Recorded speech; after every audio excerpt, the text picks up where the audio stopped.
Ladies and gentlemen, Ubisoft is dead. Sadly, it's not really that big of a deal, but Ubisoft is fucked up. Very, very fucked up. Its company value has been an absolute freefall for some years. Look, this is a manual roller coaster. Here it goes up, up, and up, and up. It has a small drop to prepare the body until you reach the final fall. If you put this roller coaster in Disneyland, you must close the park for safety. Investors have come out with open letters to Ubisoft calling for the resignation of CEO and the company's withdrawal from the stock exchange. Ubisoft is in such a bad situation that I wouldn't be surprised if CEO announced overnight that it opens OnlyFans to try and save the company. So today we will talk about what is causing the current state in which Ubisoft is.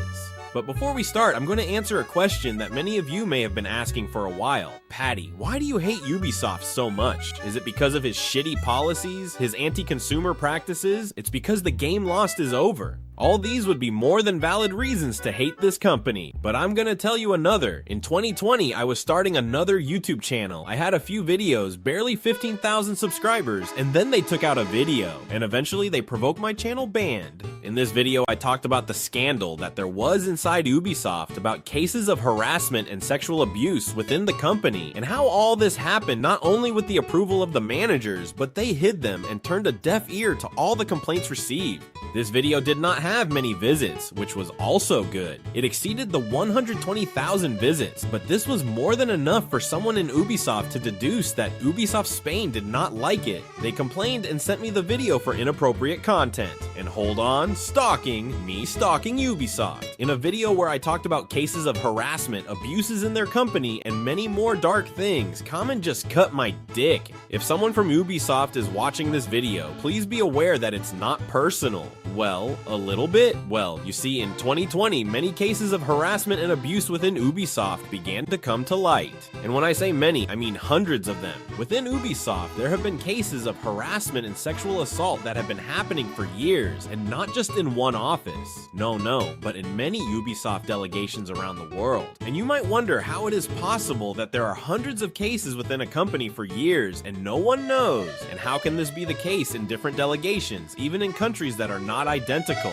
Excellent question. It's as if harassment is part of the welcome package to work in the company. Cases in Montreal, Toronto, Singapore, Canada, because first of all, they ignored them and hid them. And second, because many of these cases first started and then encouraged them. Senior managers of the company, as for example, we have this man, who I will not even look for how the name is correctly pronounced. This man was the company's number 2 and one of the culprits for all games following the same open world pattern. He had so much power that if he came out of his cock, could cancel a game, so you should laugh at him and not fall down. This genius said interviews, which is what he wanted in future games, is that there would be less and less narrative. This explains a lot, I tell you, because this man drugged employees without their consent, harassed women, and generally allowed and encouraged a toxic environment within the company. We also have this guy who touched an ass. But this is just a little anecdote. The harassment and toxic environment was daily. We have cases of women being forced to watch pornography with their partners, and constant harassment, and when they were alone in corridors or elevators of employees forced to get drunk until they lost consciousness at company parties. And when someone thought to raise their voice and complain, especially if you were a woman, they treated you as crazy or unproductive so that they would be prevented from moving forward in the company,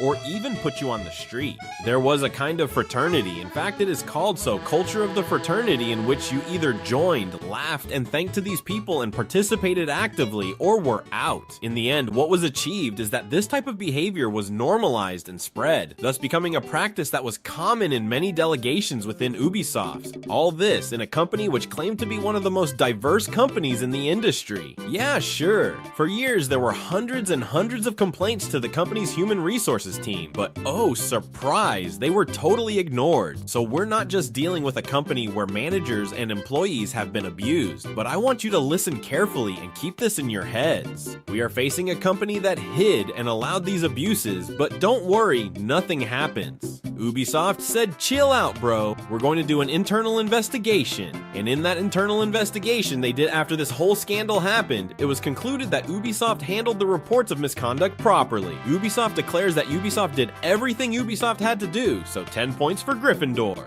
There were some resignations, some dismissals. It was necessary to face the gallery that all this had improved, that had been renovated. By the way, 5 of these former managers, including 6. After the investigation of this case, which lasted several years, in 2023 they were arrested for harassment and sexual assault. But it's okay. Today we have our crack, our leader, the great CEO. He declares that, poor guy, I don't think I was hearing anything. He said he didn't know what was going on. One moment.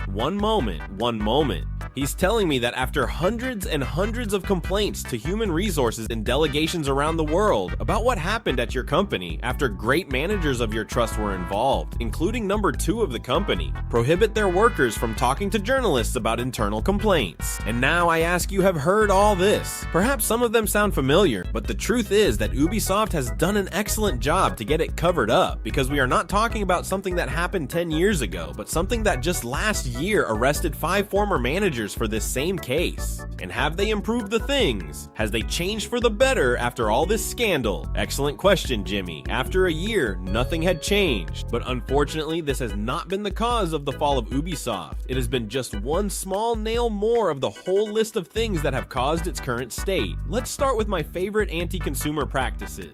Ubisoft has a mania with tensing the rope as much as he can. It's a fucking kid with a stick pricking. Prick you, and prick you. See how much you can take, and when you react, I give you a cake boy. Then he says, oh, sorry, and take 2 steps back, and as soon as you get lost again, it will sting you again. Any precautionary or harmful practice of the video game industry is that you do not even have to check it. Ubisoft is, or has been, into it. Abuse of microtransactions, even in single-player games. Look how you get Ubisoft. You will see additions at exorbitant prices to be able to play 3 days before the release of a Ubisoft game. Glad you pay more for beta testing single-player games that require you to be connected to the internet to play. Yeah, Dale Duro Ubisoft. Convert titles into games as a service to then remove those from your library, even though they would be perfectly playable with an offline mode. There you are, Ubisoft. To talk more about this, I will make another video of the anti-consumer practices in the video game industry, so I will not repeat myself much, but in essence, Ubisoft releases a child's game, a game as a service. The game could be played perfectly by yourself, but requires a mandatory connection to their servers. After years, it is no longer profitable to maintain the servers of that game and decide that they will not continue. Keep them, and as you will no longer be able to play this game, to avoid inconvenience, they remove the game from your library. Internet Complains joins in and launches the European Citizens Initiative to have Europe look at the case and implement a law that obliges companies when this happens to have to come up with a patch so they can continue playing the games you bought with your money. By the way, a few days ago, they were charged following the citizens' proposal to the European Union and finally announced that they will release in the future a patch to be able to play it. Perhaps behind Electronic Arts, which has the honor of being the most hated company in America, more hated than the banks that throw people out on the street. In fact, it would be nice if Electronic Arts bought so you wouldn't have to diversify your hatred. Everything is already focused on the same company. Less effort for you. That would be a pro-consumer measure. But we can take a big lesson from Electronic Arts. And this fucking bitch is fucking great. Better than ever. In fact, they have already taken the license of FIFA, have put it the most ridiculous name possible, Sports Football Club, and not only have they not fallen in numbers, but they have risen. That is, they are simply immortal, like cockroaches. But what we can get out of all this is that being a company hated by everyone is not enough to fall, so we still have to put more nails in that coffin. Ubisoft is a perfect case of pack for today and hunger for tomorrow. Focus your entire strategy on a few IPs and take the least possible risk with each launch. Focus on game models that you know work in the short term to build and mold your entire company based on that business model, and that in the long term has caused the saturation of those IP and with it the tiredness of the public. Ubisoft has built a gigantic network that depends entirely on squeezing out its franchises, which today are very expensive at the creative level. Ubisoft has been applying what I call the Ubisoft formula for years. You start the game with a spectacular introduction, with really intense narrative moments that you won't see in the rest of the game. Those first 2 hours are made as if it were the prologue of a masterpiece, until we reach the bloody open world more and more and bigger. The map in that origin script will be the biggest of all the saga,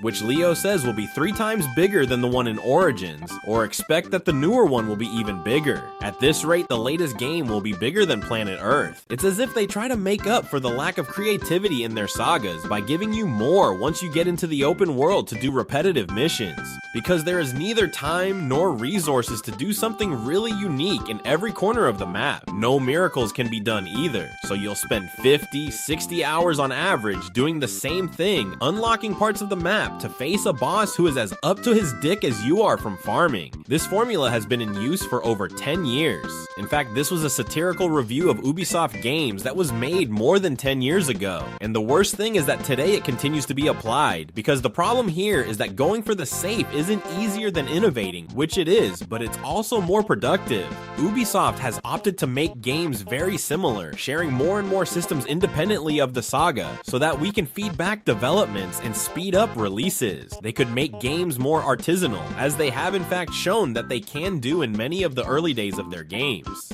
Sure, they could, but how would they get several big releases a year if they take their time? And this is something that they need to do to hold the whole house of cards that they have created, because in order to achieve this, to be able to launch triple titles or the 4 invented by Ubisoft and be able to do it at a constant pace throughout all these years, have been creating an infrastructure with dozens and dozens of studies whose sole objective is to support the titanic development that is about to be released. And this is the main problem, and that most aggravates the whole situation within Ubisoft. This graph shows the video game companies that have more internal studies. They were outdated since the group has sold a few, but it serves as an example to see that Ubisoft is gigantic. To give you an idea, Nintendo has about 7,000 employees, Capcom has 3,000, less than 1,000. Activision Blizzard about 9,000, and the larger, which includes Rockstar, about 12,000, and Electronic Arts also has about 12,000. Ubisoft has about 20,000 employees, which is true that in tech have a lot of employees too, but what they don't have are annual sports franchises that make them make a lot of money year after year, almost effortlessly. It's a barbarity. They need to release several gigantic releases a year, and also need to be fucking great, or all this stuff that they have put together to be able to carry out that sick rhythm of launches is untenable. And this is where Ubisoft has a big problem. It doesn't have time to reorganize itself to rethink its business model. You can't say, come on, clean slate, we're gonna start over, because our infrastructure is so big that it needs to continue running at all costs, even if that means continuing to apply the same old formula. If this other nail in the coffin was not enough, let's add another one that is, because of everything we have discussed above, the reputation of Ubisoft is down. Ubisoft is no longer a quality label, far from that time when you heard or saw this logo and thought it was coming something big. Now you think I'll get the game. There are other companies that have earned a reputation over time, and every release they make, you have to at least pay attention to it. This happens with every release of Nintendo or Capcom.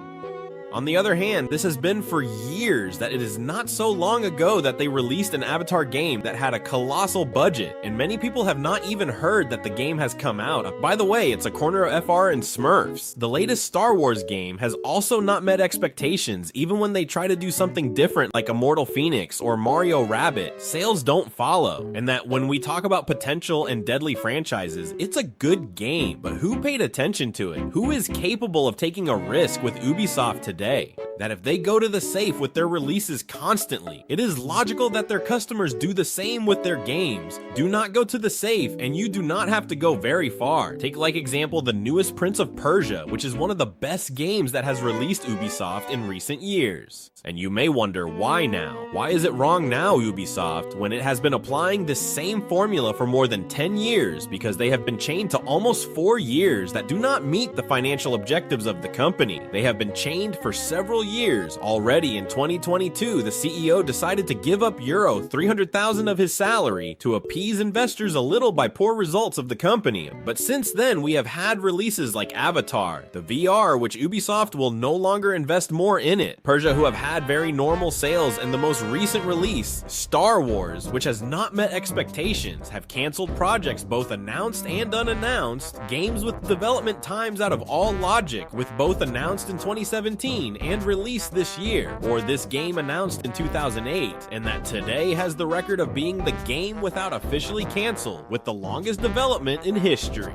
His last big break for this year, Assassin's Creed Shadow, have finally delayed its release from November to February. Imagine if they are shitting on this release, which may mean for them that this game has a bad performance. They have preferred to delay it, as is The Thing, losing the whole Christmas campaign to launch in February. In theory, that yes, much more polished. I see Ubisoft in a very fucked up situation, especially because I see it complicated that they can make a 180-degree turn. They are already so attached to their business model that changing it now is directly impossible. And what would be left for them? To be bought. And who the fuck is gonna buy this shit company? If you have very valuable sagas, but who the fuck is gonna get their hands on this company with the Microsoft inside? I understand you can't buy it, as you sold the rights to cloud gaming as a condition for purchasing Activision. What makes no sense that they can buy it Tencent Sony Electronic Arts? It really hurts me, and yes, it sounds like a joke with all the hard work people do at Ubisoft, but there was a time when I really appreciated this company, where I paid attention to every release they did, where they brought really innovative proposals, and I know that probably that Ubisoft no longer exists and will never return, but I cannot help feeling sorry for that company that one day was, and a company that was at the time one of the great the video game industry. I guess the launch of Shadows is their best bet and will decide much of the future of the company, but even if that game is a success, even if they can dodge that bullet, the future of Ubisoft does not look good.